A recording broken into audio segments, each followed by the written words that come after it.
everybody, and welcome to Trendy Teen TV, where we serve you up all the latest fashion, gossip, and entertainment. I'm Julia Tybel. This has been a big week in entertainment, so let's jump right in. The original fashionista, Tyra Banks, has some big news about her show. America's Next Top Model has become huge over the past couple of cycles. Girls from all over the country, tall, short, plus size, and super skinny, have all fought for the chance to wear some of the world's greatest fashions on the runway. Always alongside them has been Miss J, runway diva extraordinaire. But now, Miss J is out, and another fashionista superstar is said to be replacing him. Kimora Lee Simmons is said to be stepping up as a judge. Kimora will bring her fashion sense and some drama. She and Tyra are frenemies. Here's a story we found interesting. Do you remember the line, Megan Fox is a fox? We can all thank our own Alex Dobb for that profoundness of that one. But now Fox is questioning why women hate her. Could it be that guys can't help but drool over the side of her? Well, Fox is trying to get people to know the real her. This weekend's New York Magazine describes her as a homebody with a longtime boyfriend. I guess finding out that all of her boyfriends don't stand a chance compared to her longtime romance does give her a few bonus points in our book. With only a few days before the big premiere, Twilight Mania is in full swing. And Edward's brother stopped by the Native Collections as part of the tour. Kellen Lutz, who plays Emmett McCullen in The New Moon, was signing autographs and taking pictures. Hundreds of fans waited for hours to get a glimpse of the hottie. Who would have thought the New Moon stars would find themselves right down the street from our studios? All right, that's your entertainment update. Now let's head over to the studio with Julia. Julia? Hey everybody, and welcome to Trendy Teen TV. I'm Julia Ellis, and this is Amber Woodenski, and today we have a very special guest for us, Tony Muschetto, and he's a stand-up comedian who's from Salisbury, Mass. So, hello. Hi Tony, thanks for How are joining you? us today. Good, how are you? Good. Good to be here. Good to have you. All right. Okay, so my first question for you is, do you have any stand-up comedians or any comedian that you look up to that kind of made you want to do stand-up? My influences? Yeah. Well,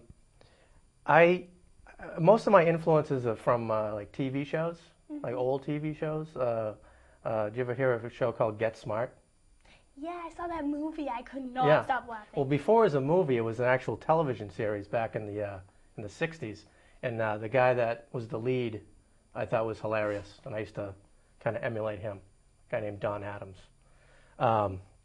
Which, you know, you can Google him, look him up. It's a funny dude. When in doubt, Google everything. Yeah, and then I used to listen to old comedy albums of like Robert Klein and Richard Pryor, Eddie Murphy, stuff like that. I love Eddie Murphy. Yeah. He's so funny. Are you ever worried about offending people, and do you take that into consideration when you're writing your new material? Well, that's a great question there. I don't. When I write my material, I don't worry about offending anybody. It's kind of, you know, it's what I want to talk about. Right. But when you go on stage, then you have to, depending on who's in the audience, then you kind of gauge it. Yeah.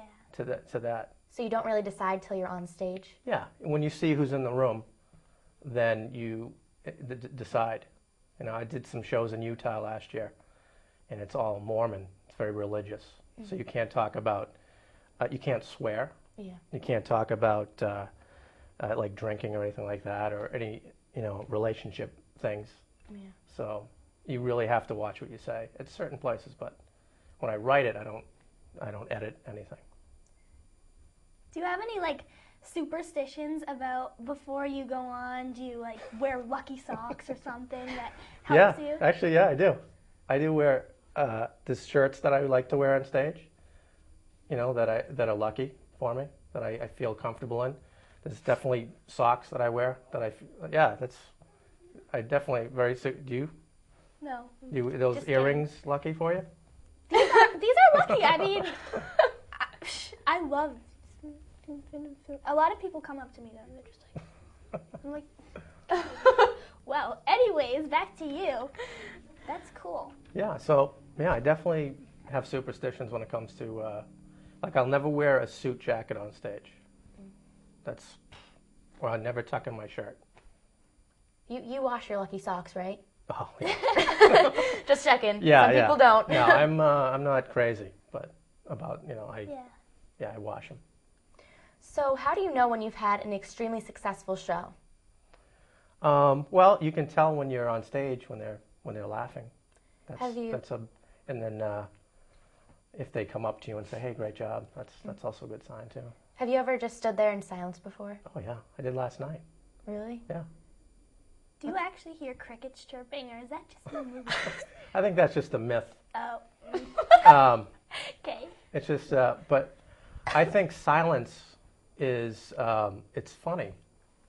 Because it's like an awkward silence. It is. It's awkward, and the people in the audience are freaking out, and it doesn't bother me.